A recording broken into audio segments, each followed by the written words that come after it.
현재 공개된 보도를 기준으로 보면 가장 가능성이 높은 경로는 대규모 미 이스라엘 정규군의 이란 본토 지상전보다는 공습 미사일전 대리세력 활용 국지적 특수작전이 결합된 장기 소모전입니다. 다만 정권 핵심 타격, 후계 구도 불안, 쿠르드 변수까지 겹치면서 정권 불안정성은 분명히 커졌지만 곧바로 붕괴한다고 단정하기는 어렵다고 보는 견해가 우세합니다. 먼저 지상전 가능성부터 보면 미국 의회가 아직 트럼프의 대이란 군사행동을 막지 못했고 전쟁권법상으로도 60일 정도의 정치적 여지가 남아있어 단기적으로는 공습 확대가 더 쉬운 선택지입니다. 반면 이란 본토의 미군이나 이스라엘군이 대규모로 들어가는 정규 지상전은 병참, 점령 유지, 도시전, 인명피해, 국내외 정치 부담이 매우 커서 현실적 문턱이 높습니다. 따라서 현재로서는 1. 공습 지속, 2. 정보, 사이버전 강화, 3. 쿠르드 등 반체제 세력 지원, 4. 제한적 특수부대 투입이 지상군 대규모 투입보다 훨씬 가능성이 높습니다. 특히 기사에 나온 흐름대로라면 미국이 검토하는 지상전은 미군 주도의 전면 점령전이라기보다 이란 내부 반정부 세력, 특히 쿠르드 세력을 활용한 서부 국경지대 불안정화에 가깝다. 하지만 이 방식도 한계가 큽니다. 이란 쿠르드 세력은 숫자와 화력, 전국적 지지 기반이 제한적이고 비쿠르드 지역으로 확장될 경우 민족 갈등으로 번질 위험이 있다는 평가가 나옵니다. 즉, 국지적 봉기교라는 가능해도 이것만으로 테헤란 정권 전체를 무너뜨릴 동력은 아직 부족하다는 뜻입니다. 이란 정권 붕괴 가능성은 중간 정도지만 즉각적이지 않다가 가장 타당한 평가입니다. 최고 지도자 하메네이 사망 이후 후계 구도는 분명한 불안 요인이지만 로이터는 이란 체제가 애초에 한 사람에게만 의존하지 않도록 설계되었고 성직자 네트워크 혁명수비대, 보안기구가 권력을 분산 유지하도록 만들어졌다고 전했습니다.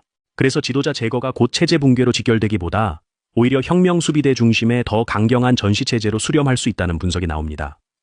실제로 최근 보도에서는 혁명수비대가 전시 의사결정을 더 강하게 장악하고 있고 지휘부 손실에 대비해 권한을 하급 지휘선까지 분산해 놓았다고 합니다.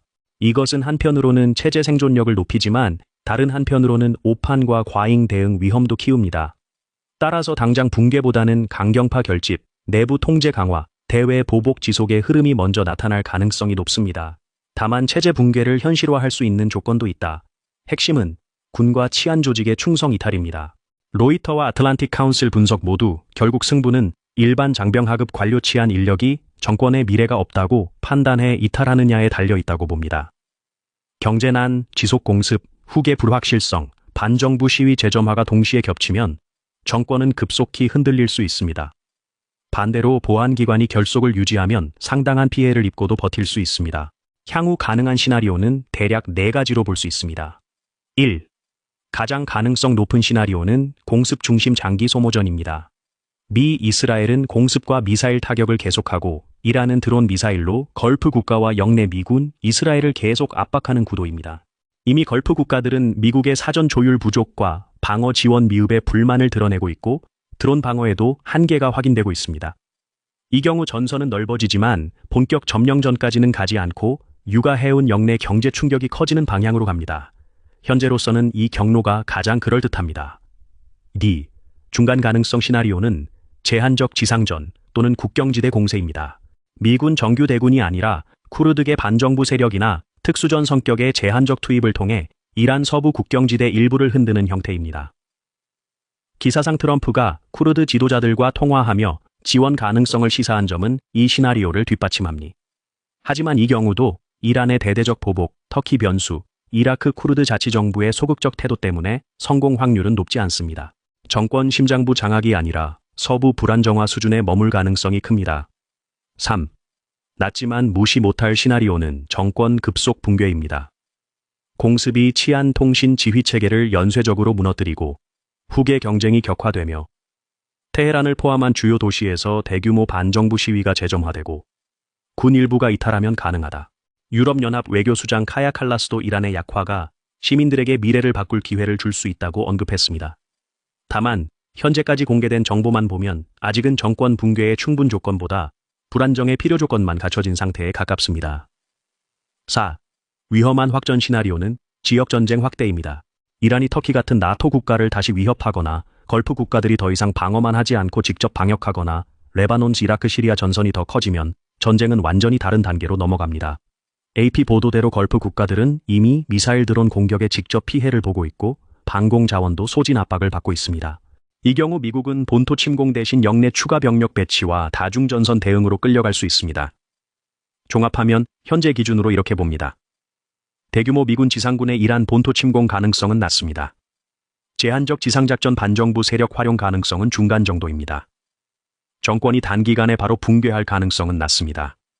정권은 버티되 더 강경한 군사 통치로 갈 가능성은 높습니다.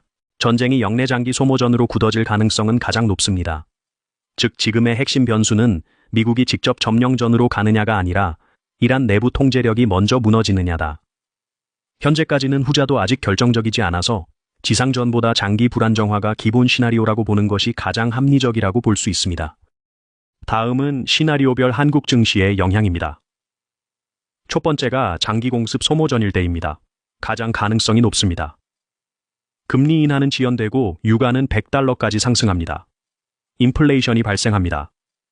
KOSPI는 변동성이 확대되고 박스권을 형성합니다. 수혜 업종은 방산, 에너지, 해운, LNG입니다. 대표 종목으로 한화에어로스페이스, LIG넥스원, 한국항공우주, HMM, 한국가스공사를 들 수 있습니다. 피해 업종은 항공, 화학, 자동차입니다. 전쟁이 길어지면 내구재인 자동차, 가전제품, 주택 경기가 감소합니다. 자동차는 매우 경기에 민감한 제품입니다. 그래서 수요가 감소합니다. 자동차는 해산 군송을 하는데 호르무즈 해협이 봉쇄되면 자동차 물류비가 상승합니다. 또한 원화가 약세가 되면 원자재 가격 상승으로 자동차 부품 가격이 상승합니다. 러시아 우크라이나 전쟁 시에도 자동차 주가는 대부분 약세였습니다. 두 번째는 제한적 지상전일 때입니다. 한국 증시는 단기 급락합니다. 수혜 업종은 방산, 정유, LNG입니다.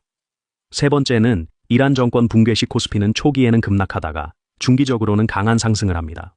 수혜 업종은 반도체, 자동차, IT입니다. 마지막으로 최악의 시나리오로 중동전이 전면전으로 확대되면 한국 증시는 금융위기급 충격이 오고 대부분이 피해 업종입니다. 수혜주는 방위산업, 금, 에너지 주식입니다. 대표적으로 고려아연 풍산을 들 수 있습니다.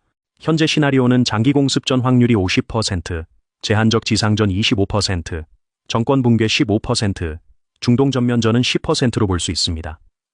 총체적으로 한국 주식 중 전쟁 중 톱 종목은 한화에어로스페이스, LIG넥스원, 한국항공우주, HD 한국조선해양, 한화오션, HMM, S-오일을 들 수 있습니다.